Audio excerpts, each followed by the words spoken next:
धर्म के द्वारा जिनका हृदय मन पवित्र हो गया हो वो सद्धर्म कर पाते हैं। और दो प्रकार के सद्धर्म बताए गए इस दुनिया में। पहला सद्धर्म हरिस्मरण। पहला सद्धर्म क्या बताया? हरिस्मरण। और दूसरा सद्धर्म बताया हरिव्रत। प्रिय व्रत, जिस व्रत से भगवान हमें प्रेम करने लग जाए ऐसा कोई व्रत, और उस व्रत में एक क्षण भी हरि का नाम न चुकना, ये दो ही सद्धर्म है। नॉन स्टॉप हम हरि स्मरण करते जरूर है। आप लोग करते होंगे, मुझे विश्वास है, आप लोग तो अच्छे हो, करते ही होंगे। पर कितनी देर? आधा घंटा, 1 घंटा? जैसे ही आधा घंटा बहुत माला गिरा ली, अब थोड़ा सा बाहर घूम लो। स्मरण कितनी देर हो आता है? हरि स्मरण करते करते मान लो आप शाम को, कुछ लोग भाई शाम को भगवान का नाम लेने का दिया बत्ती बोलते हैं ना, दिया बत्ती का टाइम हो गया। कुछ लोग घर में दिया जलाते हैं, तुलसी जी के आगे बत्ती करते हैं, प्रभु का नाम लेते हैं। शाम को आप बैठे और जैसे ही आप बैठे उस दिन हरि स्मरण करने बैठे, श्री कृष्ण श्री कृष्ण, इतने में आपके घड़ी, वो जो पुराने जमाने की घड़ी, उसमें टकोरा बजा, टन टन टन। 8 बजे, श्री कृष्ण श्री कृष्ण श्री कृष्ण, 8 बज गए। ओह, मेरी सीरियल का टाइम। अब अभी यहां है मणका और उसका जो सुमेरु है वो यहां है। अब आप क्या करोगे? गौमुखी से हाथ बाहर निकालोगे, श्री कृष्ण। अब टीवी चालू करो, देखो हरिस्मरण तो हुआ, परमानेंट हरिस्मरण हो रहा है। जैसे ही टाइम हुआ नहीं कि फिर ये ऐसे होती है ना माला, और अगर आप फटाफट नहीं भी करोगे तो तुरंत बाहर निकाल के फिर उसको पकड़ के रखोगे, आ गया, खत्म। जैसे ही माला खत्म हुई कितनी सुकून मिलता है। आप लोगों को ऐसा नहीं होता होगा, आप लोग तो अच्छे हो, पर ऐसा होता है आम इंसानों में। नहीं, आम इंसानों को होता है। तो आपको बात समझ में आ रही है? हरिस्मरण वो सद्धर्म है। और ऐसा व्रत लो ही मत कि जिससे हरि प्रसन्न ना हो।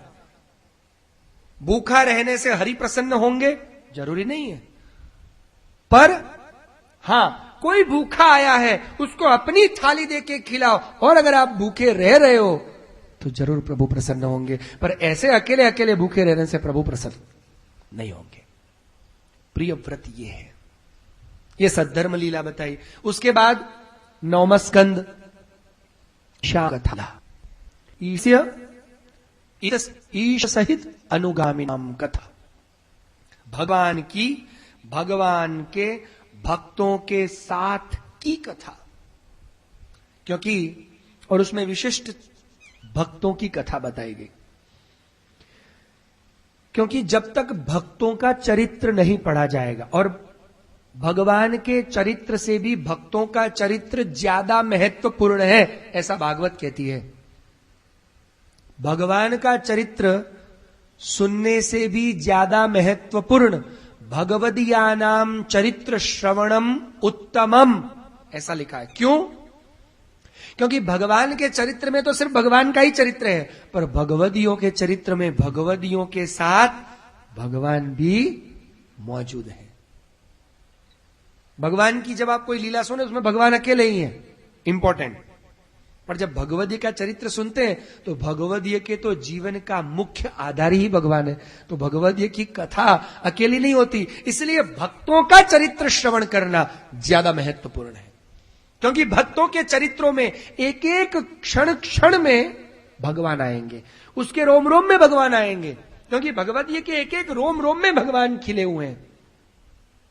उसकी बात में, उसके विचारों में, उसकी क्रियाओं में, उसकी हरकतों में, सब जगह भगवान व्याप्त है। इसलिए 9वां स्कंद वो भगवदियों का चरित्र है कि जिन भगवदियों ने अपने क्रियाकलापों से भगवान को प्रसन्न किया, और इतना प्रसन्न किया कि भगवान स्वयं रामचंद्र जी के रूप में उनके घर में पधारे, ऐसे भगवदीय हुए। और 10वां स्कंद निरोध लीला। निरोध माने चित्त की वृत्तियों का रुक जाना, उसे निरोध कहते हैं।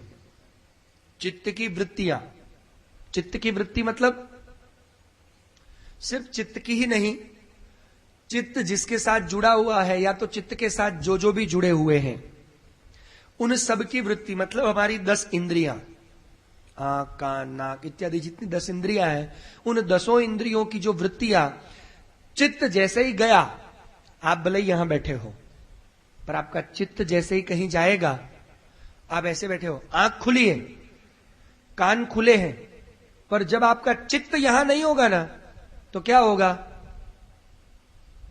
कोई आके बोले ना, तूने सुना?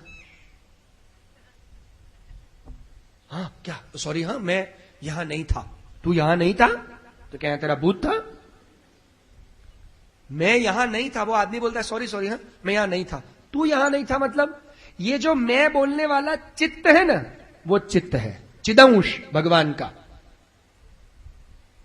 वो चिदंश जैसे ही यहां से घर गया, आपकी सारी वृत्तियां भी, मतलब कान यहां है पर कान की सुनने की शक्ति चली गई।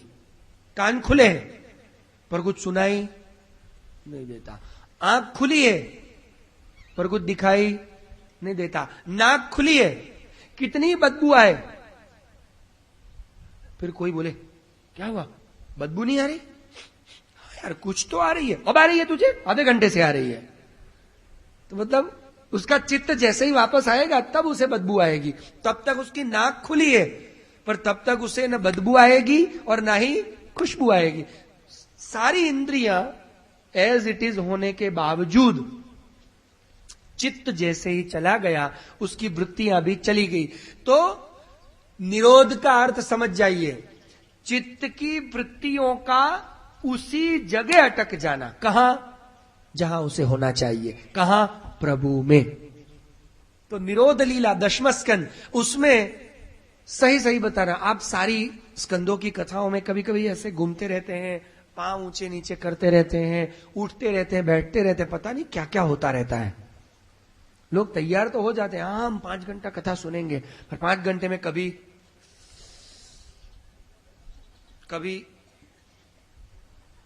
क्या कर रहे हैं? कितना ही कुछ कर लेंगे, कभी ऐसे मुंह फिरा के पानी पी लेंगे, कभी कुछ ना कुछ करते रहेंगे, कुछ तो करेंगे। पर आपने ये अनुभव किया होगा कि जैसे ही 10वां स्कंद की कथा आती है, एकदम आनंद, हाँ अभी आएगा, हाँ अभी आएगा, अभी आएगा, नंद गिरा, तो सब मतलब वो जैसे हाथ ऐसे ऐसे, वो जो एक चित्त की वृत्तियों का अटक जाना होता है कि नहीं होता? सारे स्कंदों में कुछ भी हुआ हो, पर जैसे हाँ हाँ सब लोग फूल दे दो, फूल भी पकड़े, आया, मतलब वो आया, अभी आएगा, अभी आएगा। वो ऐसा कृष्ण में अटक गया उस टाइम। अगर कोई बोले ना घर आ रहा है, रुक जा, अभी नंद महोत्सव होगा, अभी रुक जा, तू हट, तुझ में अभी मेरा मन नहीं, अभी नंद महोत्सव होगा, अभी आनंद होगा, अभी कृष्ण प्रकट होगा, अभी मेरे कन्हैया की कथा आएगी। चित्त की वृत्ति, ये निरोध सिद्ध होना बहुत जरूरी है। और वो निरोध तभी सिद्ध होगा, निरोध सिद्ध होना मतलब भगवान के अलावा और कुछ दिखाई न दे और सोचने का मन ना हो।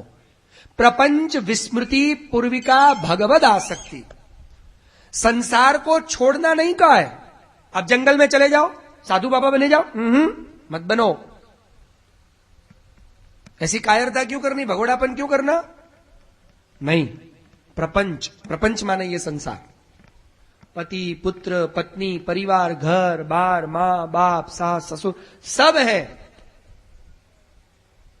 सबके साथ रहते हुए उन लोगों की याद न आकर के सिर्फ इसकी याद आए, ये निरोध है। जंगल में जाकर के उसे याद करना ये बड़ी बात नहीं है। घर में रह करके सामने बेटा बैठा है, सामने पति बैठा है, सामने पत्नी बैठी है, पत्नी बड़ी खूबसूरत है, पर पत्नी की खूबसूरती देख करके प्रभु की याद आए और प्रभु ही याद आए, ये निरोध है। प्रपंच विस्मृति पूर्विका, प्रपंच छोड़ना नहीं, विस्मरण हो जाना। विस्मरण मतलब भूल जाना, और भगवान में आसक्ति हो जाना। आसक्ति मतलब उसके बिना चले नहीं, उसके बिना चले नहीं, ऐसा बन जाना, ये निरोध है। ऐसा निरोध जब आप सिद्ध ठाकुर जी कृपा करके करेंगे, तब भगवान का भी निरोध आप में सिद्ध होगा। भगवान भी अपना निरोध सिद्ध करते हैं, जो दशम स्कंद में बताया कि वो पूरे जगत का मालिक है, करोड़ों ब्रह्मांडों का नायक है। वो अपने आप को भूल जाएगा कि मैं पूरी दुनिया को अपनी उंगली पे नचाता हूं, पूरी दुनिया मेरी मुट्ठी में, ये भूल जाएगा। और आपके घर छोटी सी कटोरी भर छाछ पीने के लिए आप बोलोगे नाच, तो नाच के दिखाएगा। वो आपको नचाना भूल करके खुद नाचने लग जाएगा। ये गारंटी भगवान देते। एक बार करके तो देखो। पर उसके लिए तामस भक्त बनना पड़ेगा। दशम स्कंद में जो फल तामस और राजस भक्तों को मिला है, वो सात्विक भक्तों को नहीं मिला। सात्विकों का ज्ञान में अधिकार होता है, और इसीलिए एकादश स्कंद में सात्विकों की चर्चा करी। तो वहां किसी ने शंका उठाई कि इसका मतलब तामसों को फलदान नहीं देंगे भगवान, और अगर आप कहते हैं कि तामसों को उत्तम फल प्राप्त होना चाहिए, तो फिर उद्धव जी का भी वर्णन आया है, क्योंकि एकादश स्कंद में मुक्ति लीला में उद्धव जी को भी तो फलदान दिया भगवान ने। तो एक तरफ आप कहते हो कि निरोध सिद्ध भक्तों को ज्ञान की कोई आवश्यकता नहीं, मुक्ति की जरूरत नहीं, फिर उद्धव जी का चरित्र क्यों बताया? उद्धव जी भी तो रजो भक्त हैं। तो श्री आचार्य चरण महाप्रभु जी समझाते हैं कि राजस और तामस दोनों ही भक्त एक समान है, उन दोनों का अधिकार एक ही फल में है, जो ब्रजलीला के अधिकारी हैं। और उन राजस तामसों का अगवानी, रिप्रेजेंटेशन उद्धव जी कर रहे हैं। और इसलिए उद्धव जी का जो चरित्र है, वो तामस और राजस भक्तों का भी मुक्ति में अधिकार है, और उनको कैसी मुक्ति सिद्ध करवाई जाए, ये लीला बताने के लिए एकादश स्कंद, अब जो हम स्कंद की चर्चा करेंगे, वो मुक्ति लीला है।